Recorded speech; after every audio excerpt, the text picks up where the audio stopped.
Bonjour à tous les membres de VR Trucs et Réparations. Aujourd'hui, on est chez Caravane 201. On va vous parler entretien et entreposage des batteries.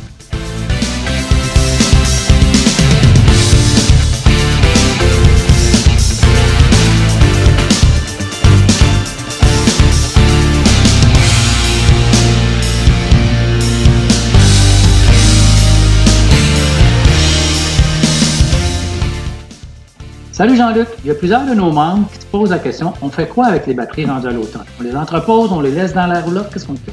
Ben Pierre-Éric, on suggère de les enlever et de les mettre à l'intérieur dans un endroit sec et tempéré. Avant de les enlever, est-ce qu'il y a quelque chose à faire?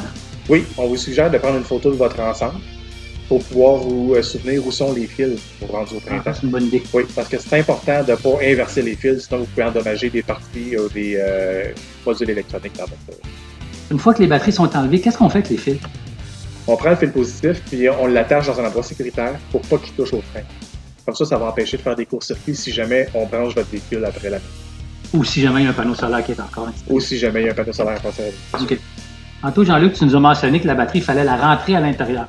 Est-ce qu'il y a une idée ou un but à l'arrière de ça? Oui, ben c'est pour l'empêcher de geler. OK. Parce qu'une batterie, essentiellement, c'est composé d'eau transformée en acide. Puis, si elle n'est pas gardée chargée, elle redevient de l'eau, et de l'eau, ça gèle. OK. Puis, à l'intérieur, la batterie, est-ce qu'on doit la tenir en charge? Oui. Idéalement, c'est de la tenir en charge avec un chargeur intelligent. Comme ça vous empêche là, d'aller la mettre sur la charge à toutes les mois. Batterie 6 volts ou 12 volts, c'est le même principe? Oui, il faut juste s'assurer que votre chargeur intelligent peut faire un ou l'autre. On a enlevé le batterie qu'on a amené à l'intérieur, on a sécurisé le filage. Qu'est-ce qu'on fait avec l'entretien après? Il existe des batteries avec entretien et sans entretien. Sans entretien, celle on n'a rien à faire. On le garde sur le chargeur. OK. Pour ce qui est des batteries avec entretien, il faut vérifier le niveau du liquide à l'intérieur.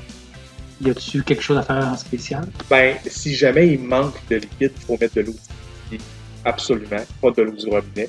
OK. Vraiment de l'eau distillée.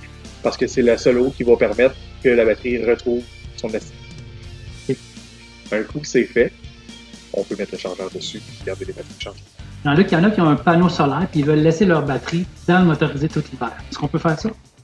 Oui, c'est possible de le faire. La seule chose qui est importante, c'est de s'assurer qu'il n'y a jamais de neige sur les panneaux solaires. Il faut qu'ils gardent leur capacité pour pouvoir garder la batterie chargée. Ceux qui n'ont pas de panneau solaire, mais qui veulent aussi laisser des batteries à l'extérieur, on peut faire ça aussi? Encore une fois, c'est quelque chose de possible. Par contre, il faut garder votre VR branché sur une prise d'alimentation de la maison pour, encore une fois, garder vos batteries chargées en temps. OK, donc si je récapitule vite, nous, on suggère, on enlève les batteries, on les met à l'intérieur, on fait l'entretien nécessaire, on les garde chargés jusqu'au printemps. Pour ceux qui veulent absolument le laisser dehors, il faut s'assurer, si c'est un panneau solaire, que c'est branché ou sinon que le véhicule est branché à la maison. En gros, c'est ça? Oui, absolument. Je te remercie, Jean-Luc. Ça me fait super plaisir. On va se revoir pour une autre capsule. All right, à bientôt. Ciao.